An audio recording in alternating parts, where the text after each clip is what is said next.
আমাকে সবচেয়ে বেশি বলবো আঘাত করেছে। সেই মাটির মধ্যে পাসপোর্টটাকে ফেললো, ঘাটে যেই জায়গায় টার্মাকের উপর আমাদের বসানো হয় সেইখানে কি তারা গিয়ে পেশাব করেছিল। টর্চারের কথা যদি বলি, সেটা অনেক রকমের টর্চার। প্রধান টর্চার আমি বলবো মেন্টাল টর্চার। কারণ যেইভাবে, যেমন কথার কথা, আঘাত ততটা হয়তো পায়নি, কিন্তু আমার পাশে দুজন তুরস্কের ক্রু যারা ছিল, একজন আরেকজন, ওরা ইংরেজি বলে না, একজন আরেকজনের সাথে ইংরেজিতে কথা বলছে, তখন মেশিন গান নিয়ে, মেশিনের ব্যারেল দিয়ে গুতা মারে এবং বিকট একটা আওয়াজ করে ওই জিনিসটা করে। তো ওই ধরনের জিনিসগুলি হচ্ছে। তারপরে যেটা করা হয়েছিল, আমি অল্প কিছু অংশ বলি, যে আমরা যখন জাহাজ থেকে নামি তখন আমাদের প্রত্যেককে তিনজন একেবারে উপর করে হাত অনেক পেছনে নিয়ে মাথা নামিয়ে নিয়ে যায়। আমাদের কারো কারো ক্ষেত্রে ওই ওই প্লাস্টিকের ইউলি যা হয় না, যে হাত জিপলকের মতন একটা জিনিস থাকে যেটা দিয়ে হাত বাঁধে, ওই জিনিসগুলি করা হয়। তারপরে আমার পাশে ইয়াসিন নামে একজন ইয়াসিন না, আলী নামে একজন ভদ্র ছিল, টুনিসিয়ান। তার ফিলিস্তিনি শার্ট পরা ছিল, তাকে শার্ট খুলতে বলা হয়, উনি রাজি হননি, বলে না আমি এটা খুলবো না।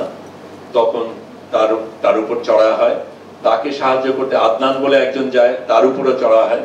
এবং তারপরে আমাদের মানে হাঁটু গেড়ে বসানো যেভাবে হয়, ওইটা আমার জন্য অন্তত বেশ কষ্টকর ছিল। আমার এমনিতেই একটু সমস্যা হয়, কিন্তু প্রায় 2 ঘন্টা আমরা উবু হয়ে মাথা নিচু করে ওইভাবে ছিলাম। এটা আমি নিশ্চিত না, আমি একজন আমাকে বলেছে, আমার দেখা নেই, তবে হতেও পারে, গন্ধ দিয়ে হতে পারে, বলা হয়েছিল যে যেই জায়গাটায় ঘাটে, যেই জায়গায় টার্মাকের উপর আমাদের বসানো হয় সেইখানে কি তারা গিয়ে পেশাব করেছিল, তারপরে আমাদের বসানো হয়েছিল, ইসরায়েলিরা পেশাব করেছিল। তারপরে আমার জন্য যেটা সবচেয়ে খারাপ লেগেছে সেটা হচ্ছে, আমার তো পাসপোর্ট ছিল, তা পাসপোর্ট নিয়ে সে সেই মাটির মধ্যে পাসপোর্টটাকে ফেললো, যেটা আমাকে সবচেয়ে বেশি বলবো আঘাত করেছে। ফিজিক্যাল আঘাতের চাইতে সেটা আমাকে বেশি লেগেছে। আমি ওটা নিয়ে আবার নিয়েছি, আমার থেকে গাড়ি নিয়ে আবার ফেলেছে, আমি আবার নিয়েছি, আবার ফেলেছে, এবং তারপরে আমার উপরে চড়া হয়েছে। কাজে এই ধরনের কিছু কিছু জিনিস হয়েছে যেটা নিয়ে আমরা চিন্তিত ছিলাম। আমি এই আলীর কথা যদি বলি, আলীর তখন গেঞ্জি ছেঁড়া, আমার ওই সময় আমার অন্তত মুখে চোখে পট্টি দেওয়া ছিল না এবং হ্যান্ডকাফও করা ছিল না। আলীর কিন্তু তাই ছিল, আদনানেরও তাই ছিল, এবং তারা তো কষ্ট পাচ্ছিল বলাই হচ্ছিল। তারপর আমার পাশে যেহেতু ছিল, তাকে বলছিল সে ইউ লাভ ইসরায়েল, সে বলে না আই লাভ প্যালেস্টাইন। তারপর আবার চড়া হলো তার উপরে। পরবর্তীকালে যে লিয়াকত, যিনি বাংলাদেশি, সিলেটি বাংলাদেশি, যিনি আমার সাথে যোগাযোগ করেছিলেন, পরে জেলে তার সাথে আমার দেখা হয়, তখন উনি বলেন ওনাকে তারা বলেছিল তুমি হামাসের এজেন্ট, ভিতরে নিয়ে তোমাকে গুলি করা হবে।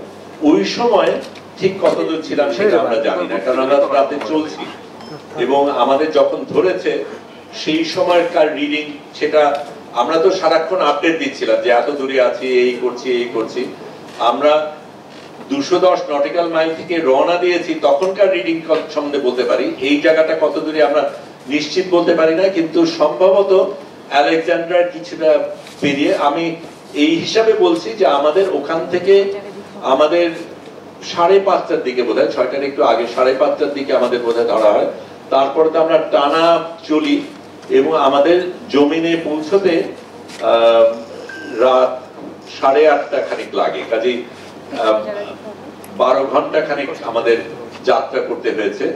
কাজেই 12 ঘন্টা চলার পথ যদি হিসাব করি তাহলে ওই 180 বা কিছু হবে। তবে আমি অনুমান করে বলছি, এটাও প্রাসঙ্গিক বলা যে আমাদের কিন্তু সবচেয়ে দূরে ধরেছে, আমাদের ক্ষেত্রে ওরা সবচেয়ে বেশি আতঙ্কিত ছিল। অন্যান্যদের অনেক বেশি কাছে যেতে দিয়েছে, আমাদের কিন্তু অত কাছে যাওয়ার অনেক আগেই এবং বিশাল একটা অভিযান নিয়ে ধরা হয়েছে। খবরের কাগজ, নিখাদ, নির্ভীক, নিরপেক্ষ।